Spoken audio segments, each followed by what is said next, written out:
This week on the Modified World, I'm going to be showing you the difference between using a piercing gun and a piercing needle. So stick around.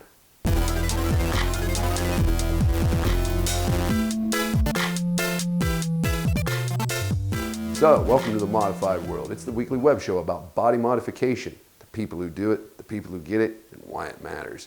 I'm your host. I'm the senior piercer at the world-renowned Pangea Piercing in beautiful sunny downtown Ann Arbor, Michigan. I purvey internet wackiness. That's right.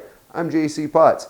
This week, felt it important to be able to show you guys viscerally the difference between piercing needles and piercing guns.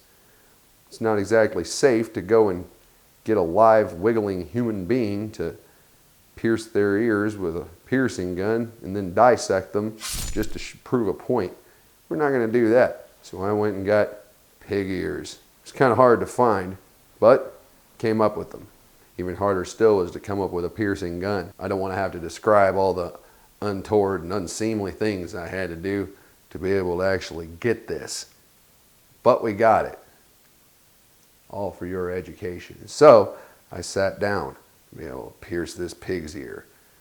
Bit of a strange phenomenon holding a disembodied body part, but something interesting about pigs is they're as close as you can get to a real person.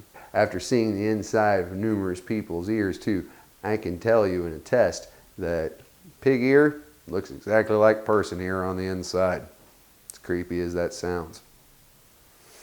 So anyway, start off with the gun piercing and then needle piercing. Now we're going to take a look at the inside of it though. And you look at the holes after we take everything out. If you notice, the hole made by the piercing gun is virtually non-existent, kind of ragged. The other one from the piercing needle is clear, clean, and actually you can see a little bit of space through it already. It's important because you need room in there for skin to grow through that wound channel and connect to the other side. If the cartilage that's left in there is pressing up against the jewelry, well, you're in for a real treat. You might not even heal at all. And we frequently see that.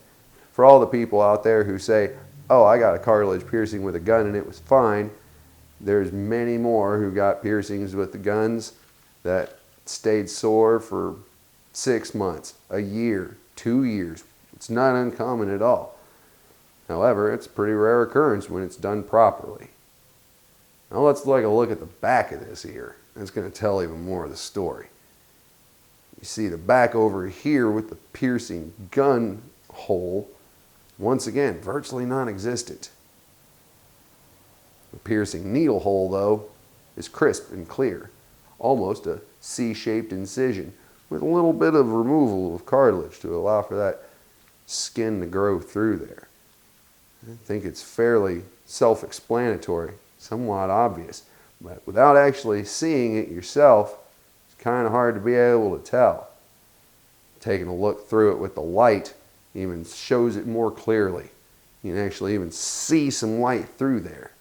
So I shouldn't have to go any further, but yet I did.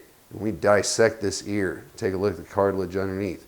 And once again, if you look, hole up here with the piercing gun is ragged and ugly. But the one down here with the piercing needle is clean and crisp and actually removed a little bit of the cartilage. That's important for proper healing of any cartilage piercing. That was my show this week. I hope you learned something, possibly remotely entertained. I do this every week, so if you want to be kept in the loop on the best and latest of body modification information, you're going to go ahead and throw me a subscription. And if you learn something from this video or benefit from it in any way, shape, or form, then more than likely somebody you know will benefit from it as well. So make sure to go ahead and share this video on your favorite social media network. And be sure to step back by again next week for yet another episode of the Modified World.